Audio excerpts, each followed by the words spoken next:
Toib, Bismillahirrahmanirrahim. Assalamualaikum warahmatullahi wabarakatuh. Baik, di sini saya akan menjawab pertanyaan-pertanyaan dari ilmu aswad. Yang pertama, yang pertama ada pengertian ilmu fonetik atau ilmu suara. Nah, apa sih ilmu fonetik itu? Nah, ilmu fonetik merupakan cabang ilmu bahasa yang mempelajari tentang bunyi-bunyi bahasa dari segi fisiknya, yaitu bagaimana bunyi dihasilkan oleh alat ucap manusia, bagaimana disalurkannya melalui udara, serta bagaimana bunyi dapat diterima oleh pendengar. Nah, selanjutnya ada cabang-cabang ilmu fonetik. Yang pertama ada fonetik artikulatoris. Nah, fonetik artikulatoris ialah bagaimana bunyi dihasilkan oleh organ-organ bicara seperti lidah, gigi, dan pita suara. Yang kedua ada fonetik akustik, yaitu mempelajari sifat-sifat bunyi seperti frekuensi, getaran, intensitas, serta amplitudo. Yang ketiga ada fonetik auditoris, yaitu mempelajari bagaimana telinga dan otak manusia menerima dan menafsirkan bunyi bahasa yang dia dengar. Selanjutnya ada kedudukan dan pentingnya dalam kajian linguistik. Nah, dari kedudukannya yang pertama, ilmu aswad memberikan penjelasan dalam pembelajaran sorof atau morfologi. Nah, dalam ilmu aswad ini sangat berperan penting dalam penjelasannya untuk ilmu sorof karena ilmu aswad mempelajari ilmu tentang membandingkan antara huruf-huruf yang berdekatan antar makhrajnya seperti antar sin dan shin dan sifat hurufnya. Yang kedua ada ilmu aswad memberikan keterangan untuk menjelaskan ilmu nahwi atau sintaksis. Nah, dari ilmu nahwi ini faedahnya mempelajari ilmu aswad itu kita dapat membedakan maknanya dari nada kita berbicara. Selanjutnya ada dalam pembelajaran makna kalimat atau semantik, kayak contohnya Roisul fasli jamilun.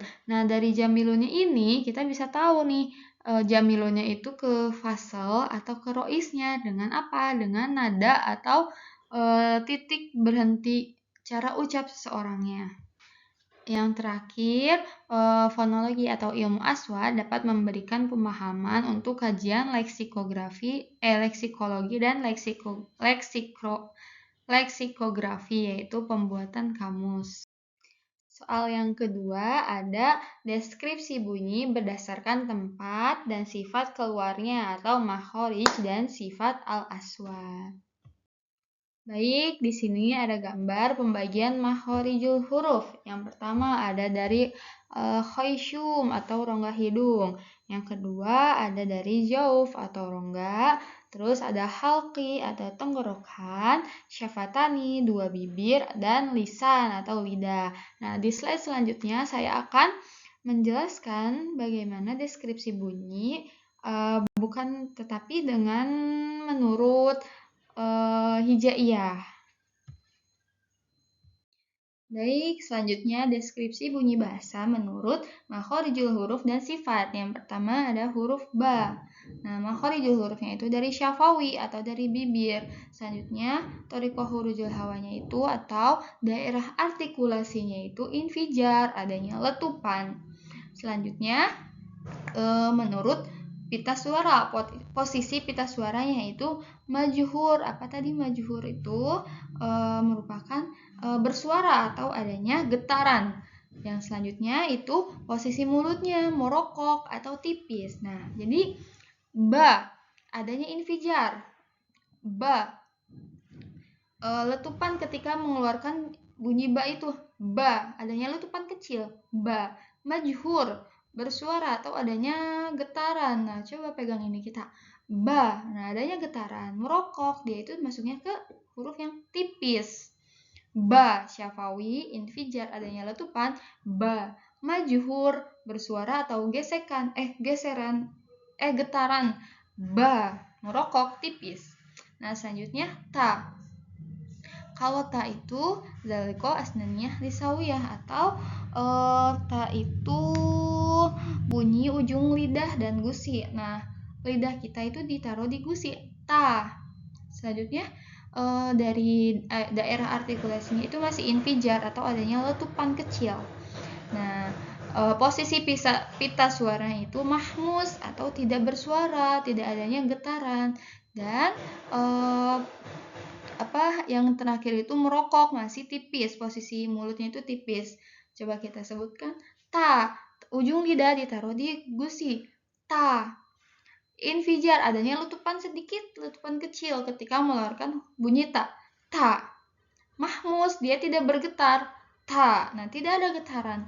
Dan merokok, dia masuknya ke huruf yang tipis. Selanjutnya ada sa. Sa. Asnani atau gigi ya, menggigit di antara dua gigi. Ta. Ihtikaki, apa itu? Geseran. Sa, kalau tadi letupan, sekarang geseran, berarti tidak ada letupan. Sa. Mahmus, dia masuknya ke tidak bersuara atau tidak adanya getaran. Sa. Merokok, dia masuknya tipis. Selanjutnya jim. Jim, kalau gori itu selanjutnya huruf jim. Nah, makhrajul hurufnya itu dari bunyi langit-langit tengah. Selanjutnya daerah artikulasinya itu campuran antara letupan dan geseran. Dan dia termasuk pita suara yang majhur atau adanya getaran ketika mengeluarkan bunyi tersebut. Dan yang terakhir murokok, dia hurufnya tipis. Jim, nah masdud antara letupan dan geseran. Dan dia tuh majhur, dia bergetar ketika mengeluarkan huruf jim itu. Jim, jim, ja, adanya getaran. Dan merokok, dia masuk ke tipis.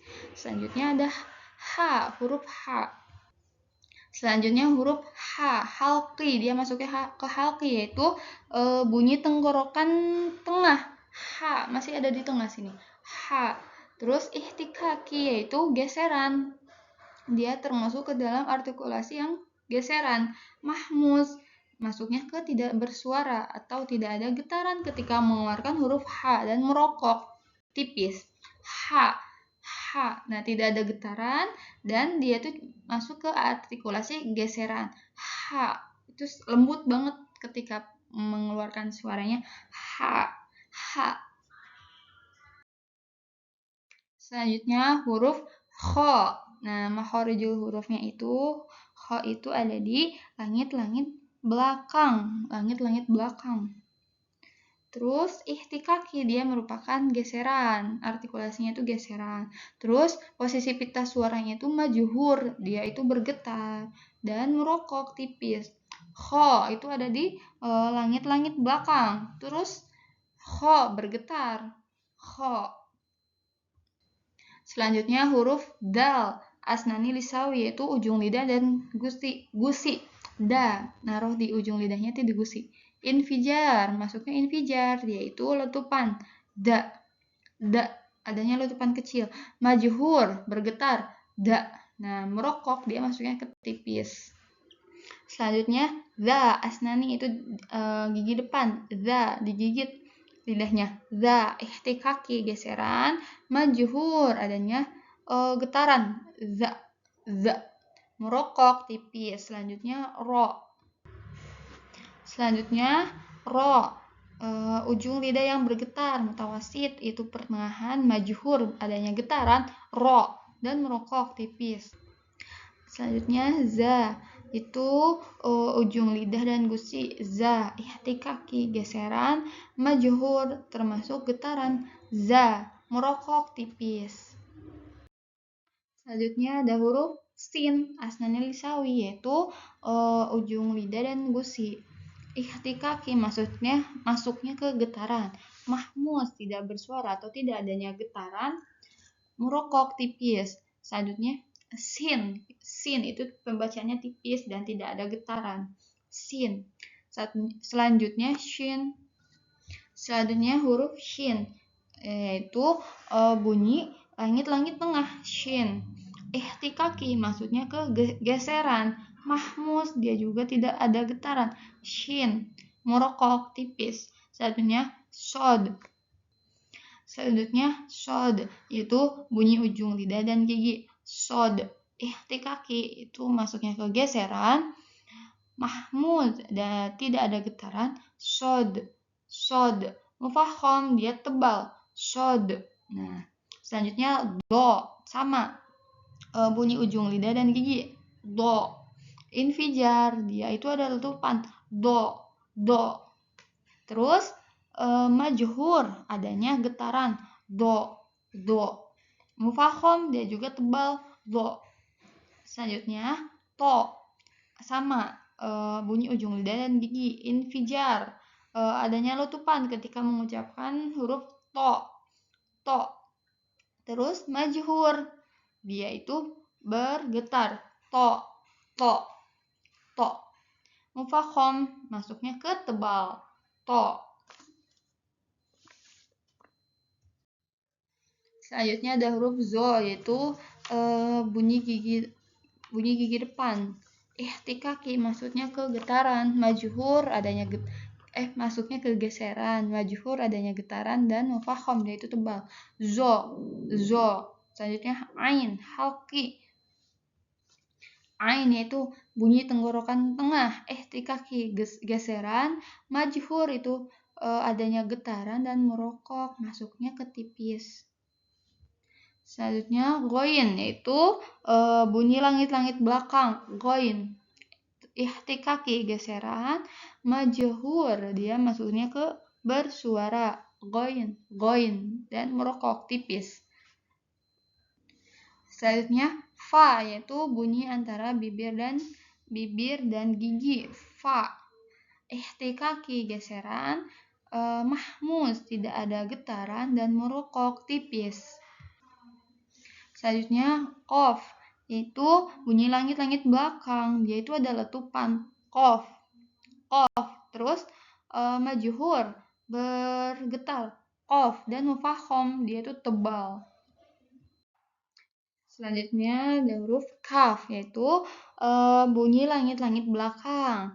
Kaf. Infijar dia itu ada letupan ketika mengeluarkan hurufnya. Kaf. Mahmud dan tidak ada getaran. Kaf. Merokok masuknya ke tipis. Selanjutnya ada huruf lam. Lam itu masuknya ke bunyi sisi lidah antara kanan atau kiri. Mutawasit itu sedang. Majhur masuknya ke bergetar dan merokok tipis. Lam. Nah, lam. Selanjutnya bunyi mim. Nah, kalau mim itu dari bibir. Mim. Mutawasit sedang. Majhur adanya getaran. Mim. Merokok tipis. Selanjutnya ada nun. Itu anfi masuknya ke bunyi hidung. Nun. Mutawasit pertengahan atau sedang. Majhur itu dia adanya getaran dan merokok. Dia itu termasuk ke tipis. Nun. Yang terakhir ada waw syafawi dari bibir. Mutawasit sedang. Majhur dia itu adanya getaran dan merokok tipis. Wow. Selanjutnya ada ha. Nah, ha itu dari halki ya, tenggorokan. Terus sorika huruful hawanya itu ihtikaki geseran. Mahmuz. Dia itu termasuk ke mahmuz atau tidak ada getaran, merokok tipis. Ha. Terus hamzah juga termasuk ke halki atau tenggorokan. Huruful hawanya atau artikulasinya itu infijar, adanya letupan. Hamzah. Terus mahmuz, dia itu tidak bergetar, merokok, masuknya ke tipis. Yang terakhir ada ya. Yaitu bunyi langit-langit tengah. Iya. Mutawasit itu sedang. Majhur dia adanya letupan, adanya getaran dan merokok itu tipis. Iya.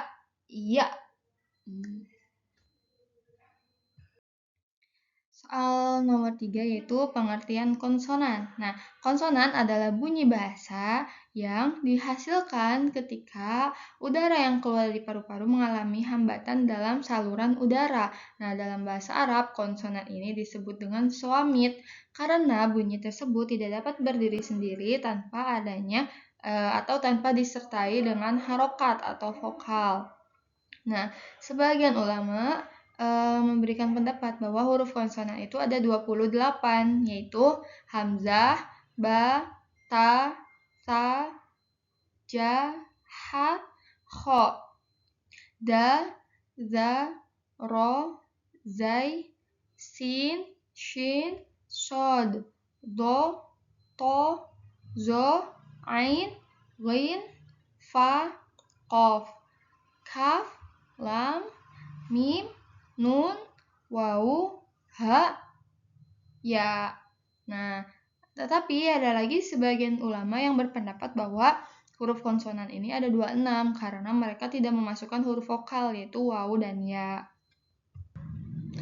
Selanjutnya klasifikasinya, klasifikasi konsonan diantaranya yang pertama ada pembagian konsonan menurut pita suara. Nah, pembagian konsonan menurut pita suara ini didasarkan karena ada atau tidaknya getaran yang dihasilkan oleh bunyi ketika bunyi tersebut melewati pita suara.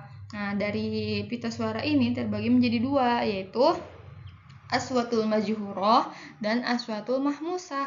Apa sih majhuroh itu? Majhuroh merupakan konsonan yang bersuara atau adanya getaran ketika bunyi itu dihasilkan dan ketika bunyi itu melewati pita suara. Hurufnya ada 15, diantaranya ada ba, jim, waw, ain, ghin, lam, dan yang lainnya. Yang kedua aswatul mahmusah atau konsonan tidak bersuara. Nah, kalau mahmusah ini tidak adanya getaran yang dihasilkan ketika bunyi melewati pita suara. Di antaranya ada ta, sa, ha, sin, dan yang lain sebagainya. Nah, gimana sih ngebedain majhuro dan mahmusah? Itu kita bisa pegang ini kita. Kalau bergetar itu merupakan majhuro, contohnya ba. Nah, itu kan bergetar. Kalau ta, ha, nah itu tidak ada getaran, berarti itu masuknya ke mahmusah. Nomor 4 ada pengertian vokal atau horokat. Ya, nah vokal adalah bunyi yang dihasilkan dengan getaran pita suara dan tanpa adanya penyempitan dalam saluran udara di atas glotis. Nah, dalam fonetik, harokat adalah tanda bunyi yang menunjukkan adanya gerakan pada huruf konsonan ketika diucapkan dengan kata lain. Nah, jadi kalau konsonan mah huruf-hurufnya, kalau vokal merupakan harokat yang membantu konsonan agar bisa diucapkan dengan kata lain. Selanjutnya ada jenis-jenis harokat, terbagi menjadi dua, yaitu harokat pendek dan harokat panjang. Nah, kalau harokat pendek ini ada 3, harokat panjang juga ada 3, yaitu harokat pendek, yaitu konsonan yang disertai dengan fathah. Konsonan yang disertai dengan fathah, yaitu contohnya man. Huruf konsonannya mim, terus harokatnya fathah, dan itu merupakan harokat pendek, jadi man. Yang kedua, huruf konsonan disertai dengan kasroh, yaitu contohnya kayak min atau qif. Nah, itu kan huruf konsonan yang disertai dengan kasroh, jadinya pendek. Yang ketiga ada huruf konsonan yang disertai dengan dhammah atau kun. Nah, itu kaf dengan dhammah, jadi pendek. Yang kedua ada harokat panjang. Kalau harokat panjang ini fathah yang ditambah dengan alif. Contohnya qola. Nah, itu kan panjang. Huruf konsonan ada fathahnya dan ada alifnya, itu jadi harokat panjang. Qola. Kalau kasrohnya itu disertai dengan ya.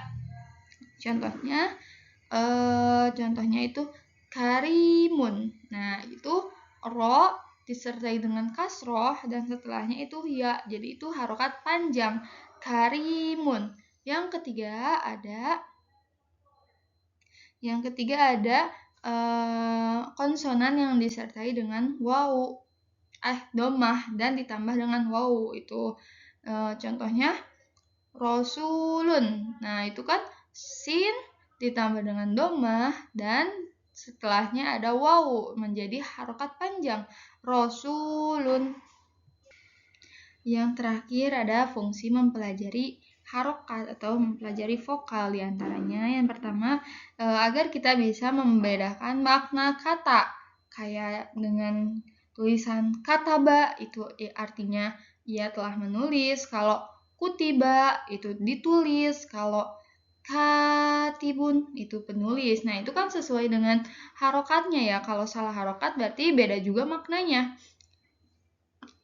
Yang kedua ada memudahkan pelafalan dan pembacaan dalam membaca Al-Quran ataupun teks-teks berbahasa Arab lainnya. Karena dengan adanya harokat, kita akan dengan lancar membaca teks Arab tersebut. Dan tanpa adanya harokat itu bisa jadi salah harokat, dan kalau salah harokat itu bisa berakibat salah makna.